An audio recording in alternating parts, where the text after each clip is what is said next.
বিসমিল্লাহির রহমানির রহিম। সকল প্রশংসা মহান আল্লাহ তাআলার। আশা করি সকলেই ভালো আছেন। আলহামদুলিল্লাহ, আমিও ভালো আছি। বাড়ির পাশেই ফাঁকা জায়গা ছিল, ফাঁকা জায়গাগুলা কোদাল দিয়ে পরিষ্কার করে নিচ্ছি সবজি চাষের জন্য। আর সবজি চাষের পূর্বে কিছু কাজ আছে, সেগুলোর মধ্যে হচ্ছে আগাছা নিরাময় করা। আর আমি এই আগাছা নিরাময় করতেছি। প্রখর রৌদ্রের মধ্যে অনেক কষ্ট হচ্ছে। এই রৌদ্রের মধ্যে কষ্টের কিছু যায় আসে না, কারণ নিজের কাজ নিজে করলে অনেক ভালো লাগে, আনন্দ পাওয়া যায়। এজন্য কষ্টের কিছু যায় আসে না। আর এই জমিতে অনেক দিন যাবৎ কিছু চাষ করা হয় না, তাই অনেক আগাছা জমে আছে। আর কিছু মাটি কাটতে অনেক কিছু বের হয়ে যাচ্ছে, ভয় লাগতেছে। কাজ করতে করতে অনেক টায়ার্ড হয়ে গেছি, তাই একটু ঘাম মুছে নিচ্ছি। ছোট বোনটাকে বলছে একটু পানি নিয়ে আসার জন্য, অনেক তৃষ্ণা পেয়েছে। 2 চুমুক মেরে দিয়েছি, অনেক শান্তি পাচ্ছি এখন, ভালো লাগতেছে।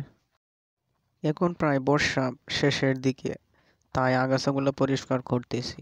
আর বর্ষার দিকে এগুলো পরিষ্কার করলে অনেক ঝুঁক পাওয়া যায়, গোল্ডেন কালার, তাই পরিষ্কার করিনি। এখন প্রায় বর্ষা শেষ, আর শীত এসেই যাচ্ছে বলা যায়, তাই পরিষ্কার করতেছি। আর শীতের মধ্যে এইগুলা ঝুঁক দেখা যায় না, বিলীন হয়ে যায়, তাই পরিষ্কার করতেছি।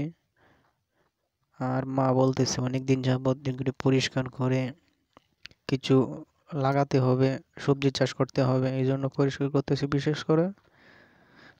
আর যে রৌদ্র উঠেছে অনেক কষ্ট হচ্ছে, অনেক দিন যাবৎ কিছু কাজ করি না।